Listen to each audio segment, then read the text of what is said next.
All right, everybody, and hello. Here we are once again with Tom and the X-Ray team, talking about no code, building and launching with X-Ray Tech, and of course, Crowd Tamers. Tom, how's it going, man? It is going pretty well, Trevor. I've got to say this week's updates. It's been a hard couple of weeks, last couple of Yes. weeks for us, I think.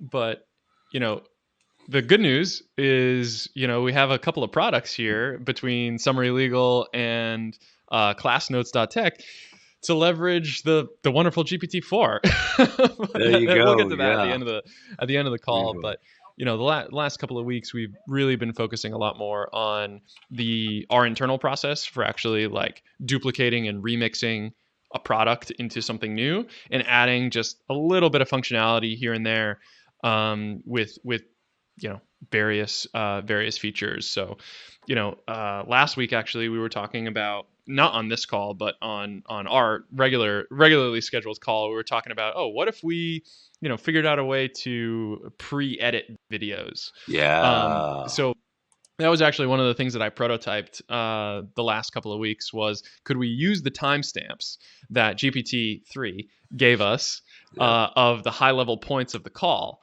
and then use those timestamps to actually programmatically edit the videos and be able to churn out, hey, this is a 15-minute recording and maybe there's three highlighted points, and then you get three 90-second clips or something out.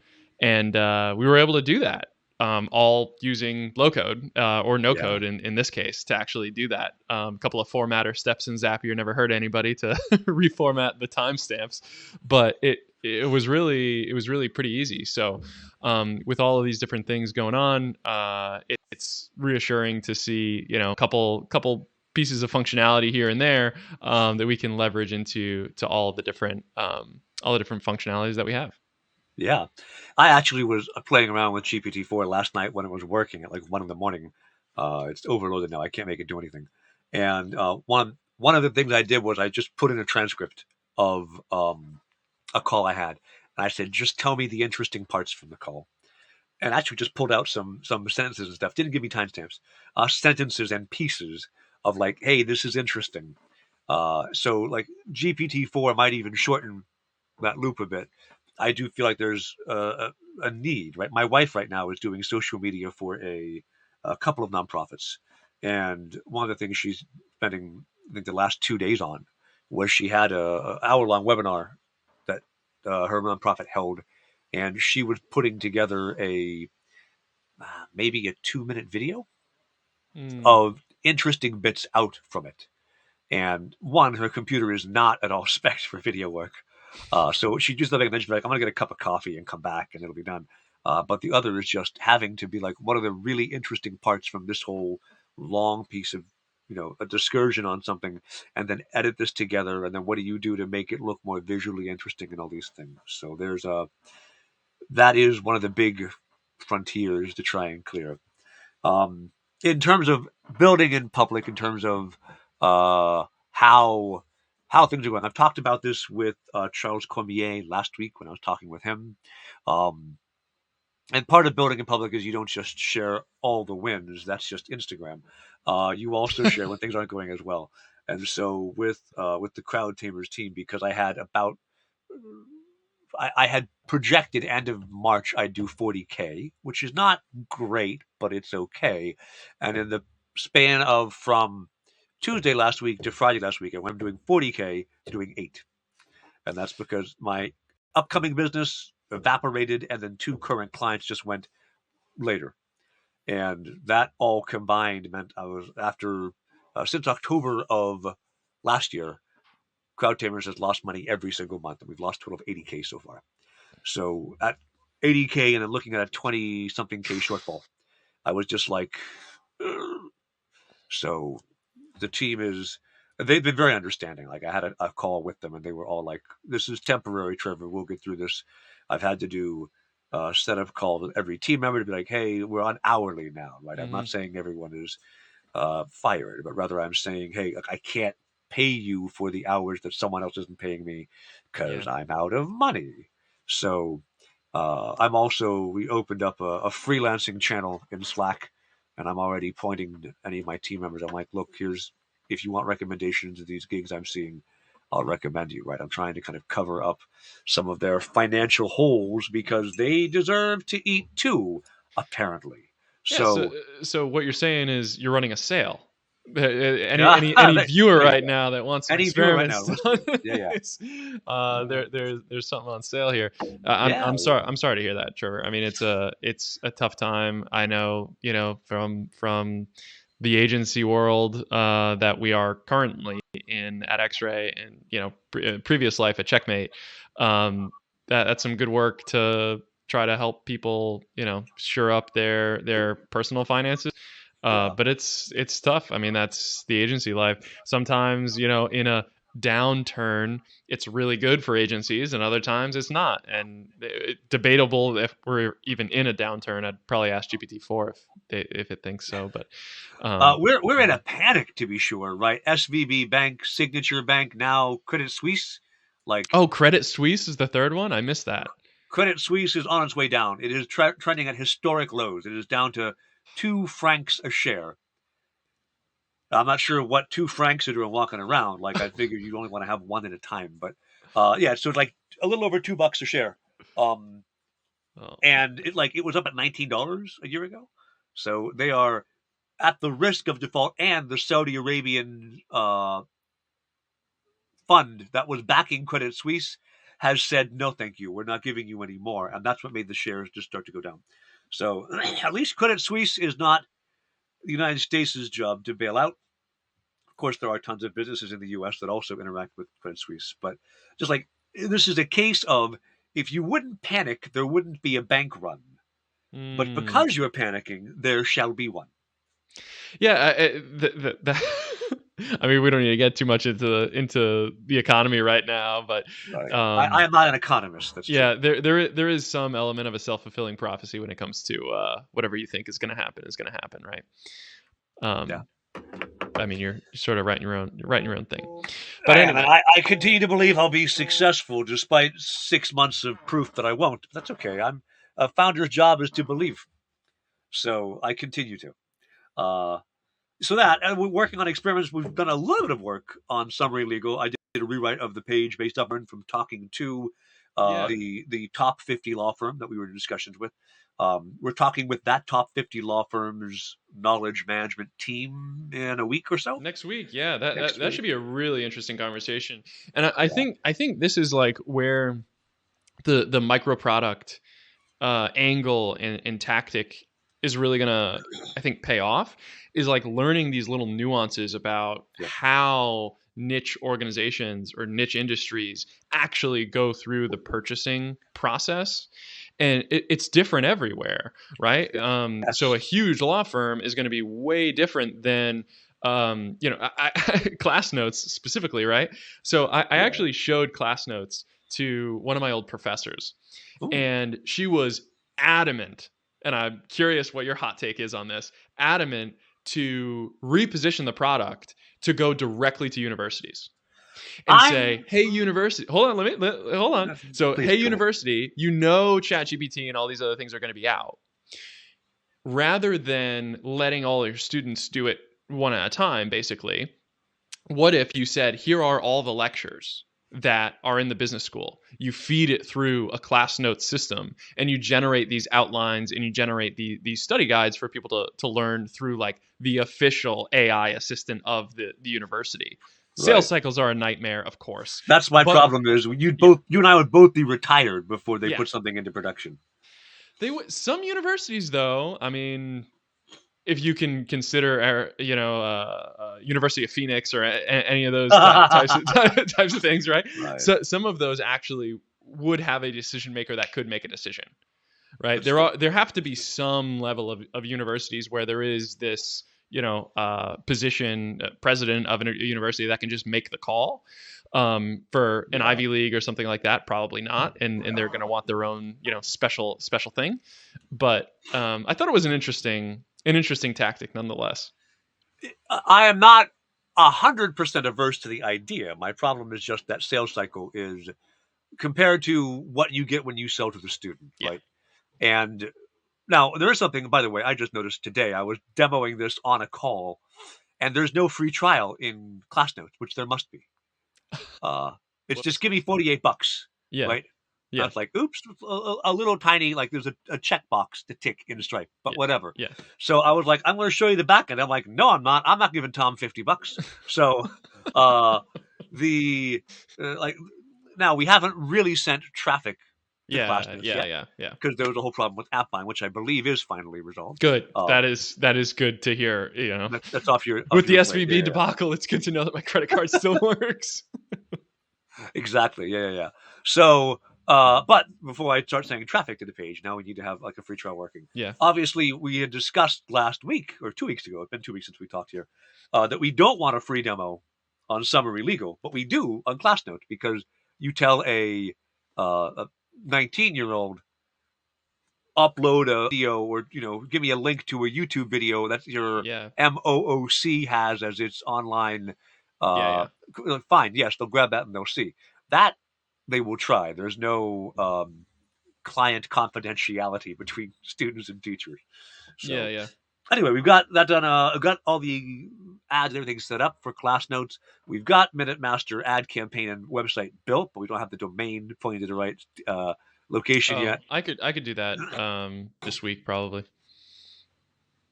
No, that'd be cool. The last one we have is the unnamed Yeah. one for podcasters and for webinars, webinar eats, webinar ites, whatever. People who give webinars.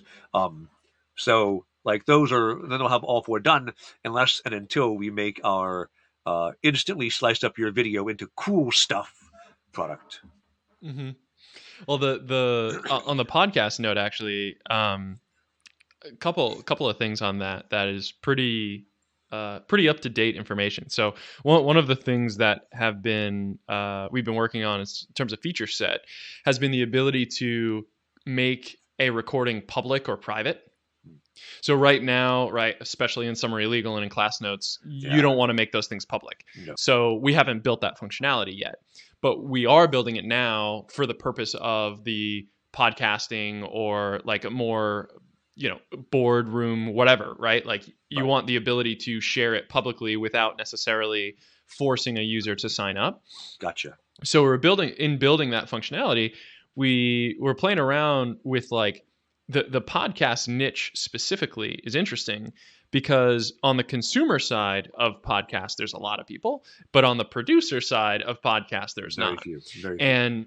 And what, I think there's actually a world there where we can go after directly the podcast producers for a product that could actually be shared to their audience. And then additionally, the audience tool can subscribe to that podcast's summaries and transcription, and then they have their own library of whatever mix match of podcasts they want.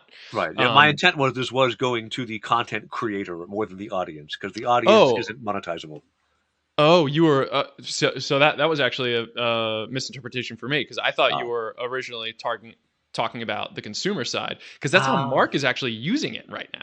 Oh, so, wild! Well, he's like, I mean, I know it's not a good use case, right, for him. But like he's been uploading podcasts to Summary Legal for the purpose of understanding if the podcasting consumer side of the application is like useful, right? Gotcha. Upload a podcast and actually get the high level notes on it. He sent me a couple that I've clicked through and scanned and listened to, and it's like, well, this is it's a lot easier to ingest a 3-hour podcast in 15-minute chunks, than it is to do the whole thing in one go. But either way, I think there's two sides to that market, and it could be interesting to build a product that allows that two-sided play. Yeah, I do think, and I mean, we have to launch and test, right? But the thought with the podcast side of this is, the podcaster, what you really want is people to consume the information any way you can get them to. And it's a simple fact that in an hour-long podcast, there's only a few minutes that are actually interesting, unless the personalities in discussion are sufficiently amusing that you will listen to the whole hour anyway. So either you must edit, but most podcast pros and I think we're sadly I'm falling into podcast brodom. Most podcast bros just upload it, right? F it, we'll do it live. And then it's your job, the listener, to figure out the worthwhile bits out. Having a summary, right, of the show notes. Here's the 5 good things, Mm-hmm. and if you're like, I want to know more, click on it. That is really really powerful. My kind of MVP style use case was just I, the podcaster, or more likely the producer who I pay, Mm-hmm. uploads it, gets the notes, and then just pastes them into my actual podcast backend. Yeah, yeah. Although, of course, with Zapier and Airtable, you can push stuff directly over to Anchor or whatever. But I'm always, what's the minimum I can get someone to say, oh, I don't have to listen to myself to make my show notes. Mm-hmm. Excellent. Yeah. That's always an improvement. So it is worth bringing up. We kind of started this at the top of the hour with we have a what you can do with GPT and with low code and with no code. And I think it's worth mentioning some of the stuff we've done with Summary Legal, which was technically low code, right? Your actual, I Yeah. think you said Diego wrote like 15 or 20 lines of CSS and JavaScript, and Yeah. suddenly everything's better. Right. Technically, yeah. Summary Legal is a low code product. 90% of it, 95% of it is no code. 99, yeah, But whatever. yeah, there are a few lines of custom JavaScript and CSS in there. Yeah. But we actually, on that slightly technical note, one of the things that we've done is actually store those snippets of code uh, somewhere else outside of the softer instance and then call them in. So Okay, so as we continue to accrue these properties that right. require, little tweaks here, little tweaks there, showing and hiding of buttons, things like that are just like really really specific, we can reference universal packages outside of softer, which will be nice for version control. Congratulations, you've reinvented Angular. Yeah. Yeah, the low code no code Angular, exactly. Yeah, just GitHub Exactly. and a couple of imports. Yep, That's it. exactly. Or includes, because I'm old. I'm like, how do you do it with .NET include library, whatever. Yeah. All right. So that does bring me though to the discussion and something I was noodling around with last night. Um, right. Chat GPT-4 launchers and the tech demo. Did you watch the tech demo? I did not watch all of it. I watched like half of it. I'm Okay. Did bad. you see the website build? I did not see the website build. Tell me about it. This was insane. Now, of course, again, this is as Sam Altman said in his release, right? Surface level GPT-4 looks incredible. As you delve deeper, you do start to see where the emperor's not wearing clothes. But what he did was he had a notebook where he'd drawn out with my head, where he'd drawn out a website, Mm-hmm. and then he told GPT-4, he said, "Look at this and build me this website," and it did Wow. in like 60 seconds, right, from paper wireframe to code, and that's insane. Now, the issue you run into is if you go, awesome, now I've made wireframes of 4 website. What 4 pages of a website? 1, 2, 3, 4. Yeah. Like I guarantee you, class names will not be consistent across these pages. You'll No. have different size H1s and H2s. It'll be a mess because at a little deeper than just the surface level GPT-4, like any of this generative AI, does start to show where the seams are. That said, that's still crazy. And I think a lot of what I've been reading on research papers is some of the biggest utility for GPT and this whole sector of AI Mm-hmm. is taking people who are bad at something up to adequate at it. Mm-hmm. Because all these AIs are trained to the median of the internet, right? So you won't really get much that is better than the average of humanity, which, whether you're an optimist or a pessimist, says how high you place that average of humanity. Yeah, but I mean that's still a pretty good way of looking at it. I mean, to be average at literally everything that's on the internet is like above average, Wild. right? Wild. There's a YouTuber, Chad Littlefield. I follow. Runs a doesn't matter what he runs, but he has a concept called trying to be a one in a million, right? And you don't need to actually be the best out of a million people at one thing. If you're one out of 100,000 in one thing and one out of 10,000 in another thing, well, guess what? You're one out of a million in those two things, right? But GPT is now probably one out of 100,000 in like 100,000 things. Yeah, so, exactly. so it's a little, a little bit of a different, wow factor. I think the Yes. the thing that I think is going to be just this. I don't think it's going to be as so much disruptive in the actual profession so much as it is in the tech sector as like a race to the land grab. Is like every single one of these professional industries, whether you're a lawyer or an accountant or whatever, is going to have an AI co-pilot, right? Yeah. And like this idea of having this thing that you can kind of ask that is specifically trained on your domain of expertise probably bumps your average up a little bit because you're just cutting out all the noise. What do you call the person who graduated bottom of his class in medical school? A doctor. Yeah. That's right. So Yeah, that's it's still true. So I mean I think there's this huge land grab right now, and the way to actually get a foothold is going to be through these low and no code systems and tools, be it Softer, Glide, whatever. It really doesn't matter because you just need the first 1,000 users, right? You need the first 1,000 people actually paying for your service, and then you can go raise whatever kind of money you want, do it the normal way, right? Build a company that actually has like proprietary tech, maybe spin up your own open source version of GPT. As fees increase, right? I'm sure it's not going to be, well, who knows, right? It's 100 times the power and 1/10 of the cost for GPT-4 or something like that. It's insane. That said, the race now, as Google is putting I saw Bard, that video. Yeah. Bard into everything. Inside a Google Workspace. Yeah. They're just putting the whole thing in. And I mean, okay, I've got Notion. I'm a power Notion user. You are too. Notion AI I found is less useful than no AI. Like whenever I ask Notion AI to do anything, I'm always like, "That's the wrong damn thing. What are you doing?"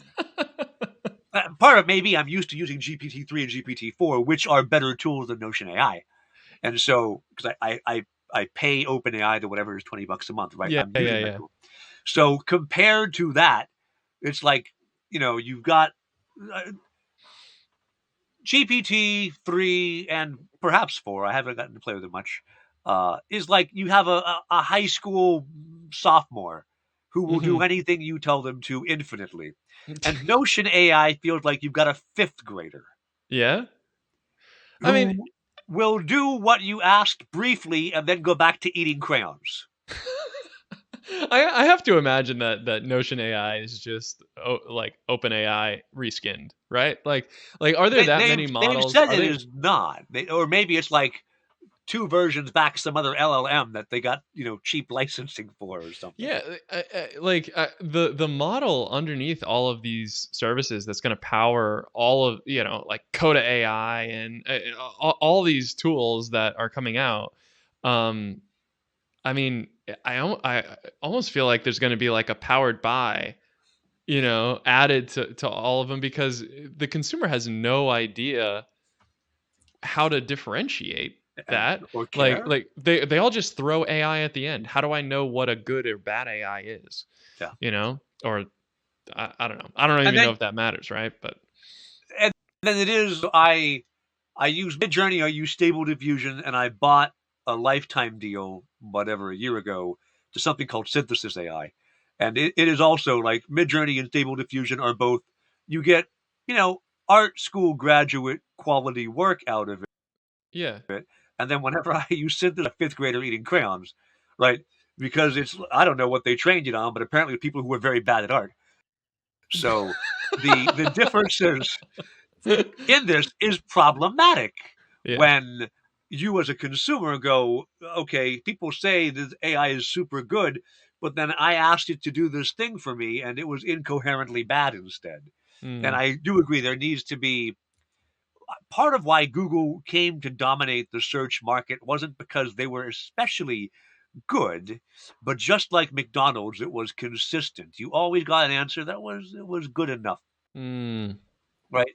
No one the quality of McDonald's hamburger, but at least it's always the same level of adequate, which does tie back to GPT. Always takes you up to adequacy. So Yeah. that's Yeah. enough, right? No. Just being good enough is enough to be I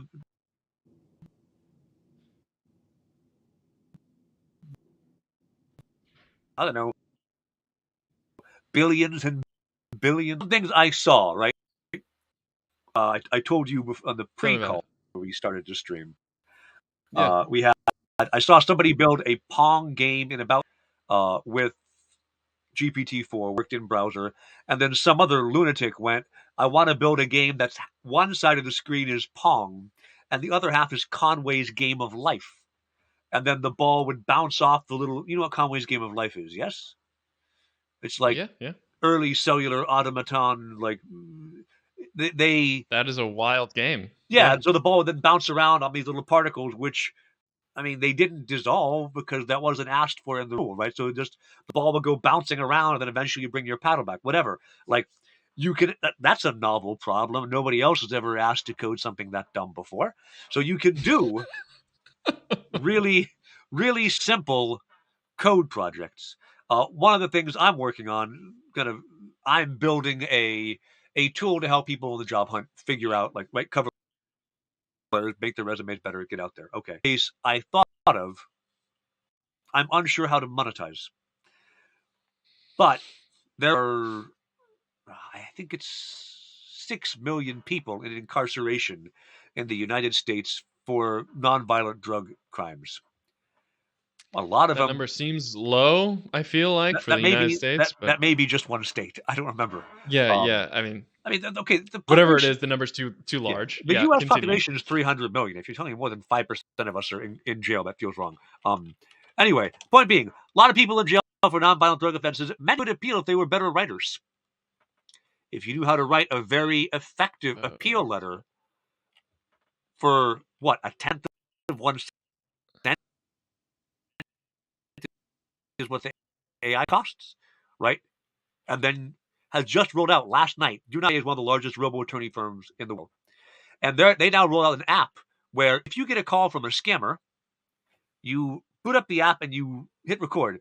It will record the call, and then it will file a lawsuit instantly with the call recording transcript, all the specifics of when and where and who appended instantly, like a 2,000 word lawsuit filed. And these scammers will not win this because you've got all the proof you need to prove the case. It's like a wow. $1,500 lawsuit that you get to file instantly. And then I believe it's like Do Not Pay takes $150 if it's successful. And that's it, right? So you get That's amazing. 1350 every spam call you get.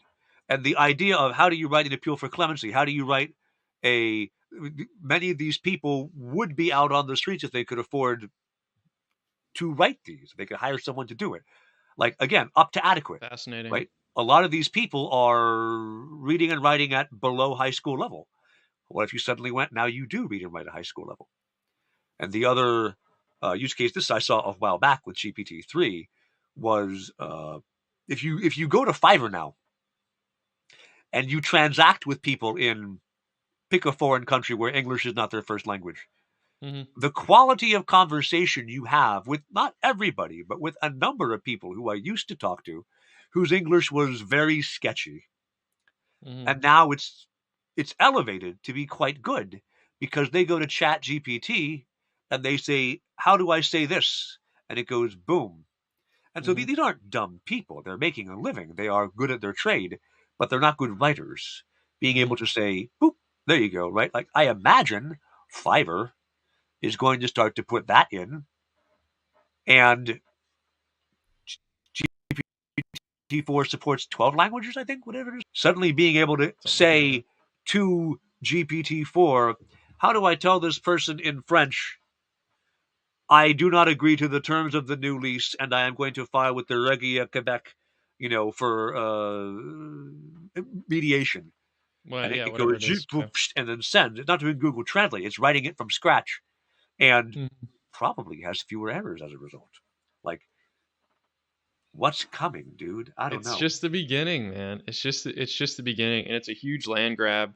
And I had a cousin. I have a cousin who's graduating high school right now, and he's asking me, hey, I want to get into tech. What should I go into? What should I study in school? I don't know what to tell you, man. Whatever you like, Yeah, because it's not going to be. You don't necessarily need a literature degree or an engineering degree or a biology degree or like all of these things. That average AI is going to be really good at being able to break down these concepts. So, at the end of the day, you kind of just got to do what you like, so that you enjoy whatever it is you end up doing. Because by the time he graduates in 4 years, we're not going to be on GPT-5. no, 20 Like it's GPT gonna it's 20. gonna it's gonna catch up to the iPhone pretty quick. Like Yeah, people yeah, were pissed off at paying for a new iPhone every year. We're not even 6 months in, right, to yeah, GPT-3, and already we have a 4. And it yeah. really kind of puts GPT-3 to shame at this It point. does, and then they will, of course, keep.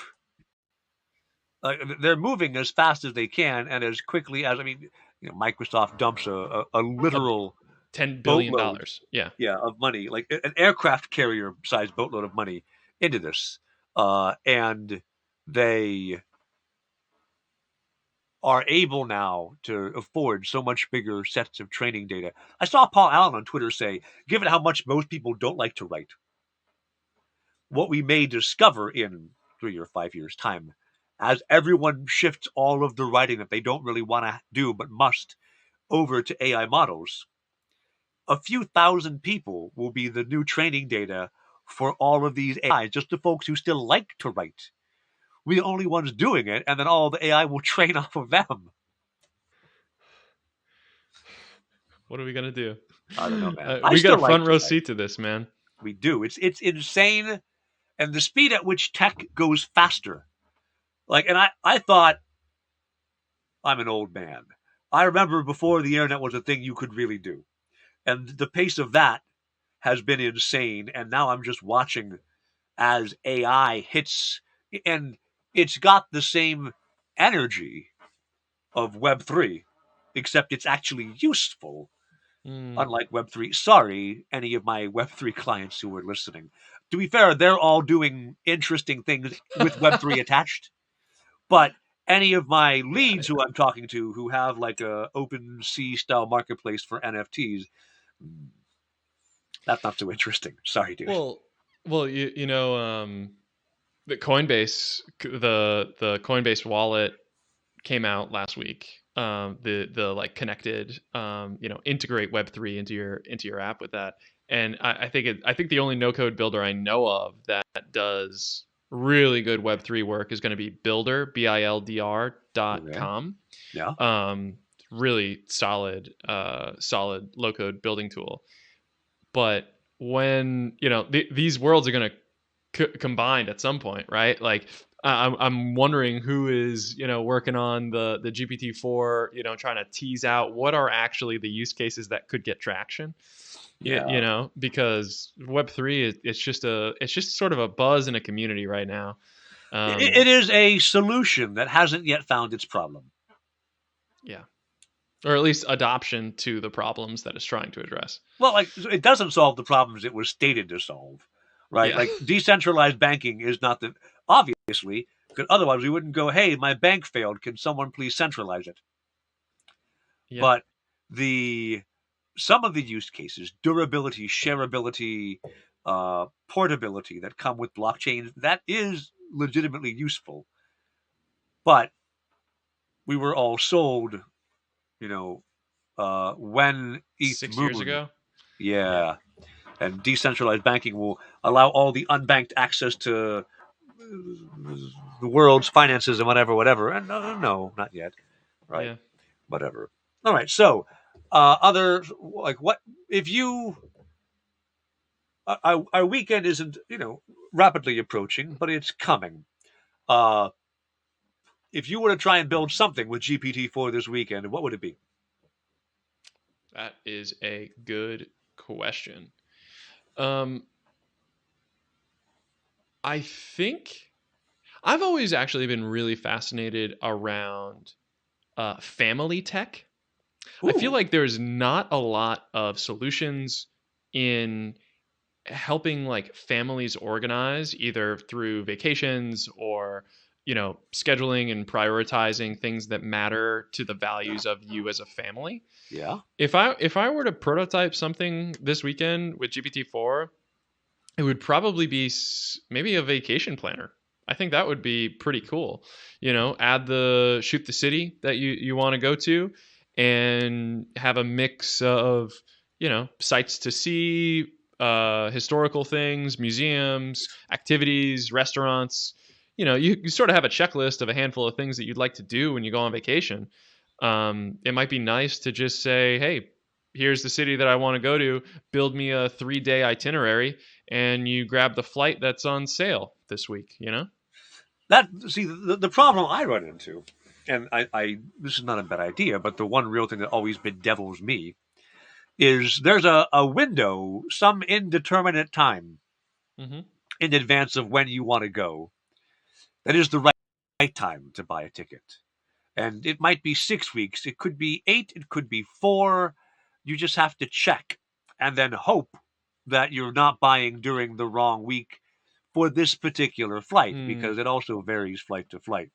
Being able to set an agent where you're saying, look, I want to go in June. I want to go to Porto in Portugal. yeah, I mean, I do, given that crowd as I've already mentioned, is out of money. I shan't be, but I want to. So if I were building out, right, find me the best week ish to go and the itinerary once you know when I'm going. yeah, And then, like, that takes a lot of the executive function of this problem away. Just getting the itinerary, I mean, Rick Scott or Rick Steve or whatever his name is, like, they've got tour guides, right? Those exist. yeah, Um, yeah, the challenge for me at least is doing it in the most capital efficient manner when, of course, the airlines and the tourism industry very much wishes to make sure you do not. yeah, yeah. And I don't actually know how GPT-4 could figure out the best time to go. I mean, there's probably historical data that it could reference in some way. I mean, I'm sure the flights in March 2020 were probably pretty cheap. So it might tell you to go to go in March. That's Um, true. but who knows? The, Right. the point is that generally my point is that family tech, I think, is undervalued. All right. That's And cool. that there's a huge hole in the market for people who want to organize their family a little bit better. Um, Gotcha. I and like it. That's good. yeah, yeah. Shot in the dark, right? I mean, you could do anything with You GPT-4. could. You Why could. not? Why not make a market for something that doesn't really have one yet? Yeah.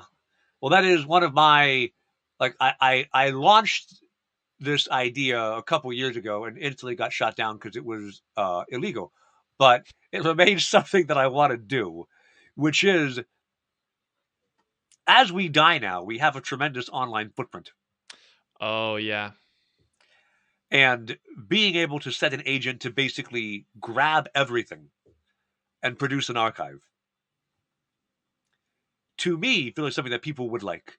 The problem is Facebook, TikTok, Twitter, none of these guys want you to scrape their content.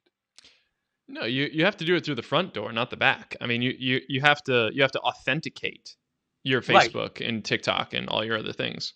But, and so I had looked into that, and they really discourage you authenticating in and then trying to vacuum up the entire history.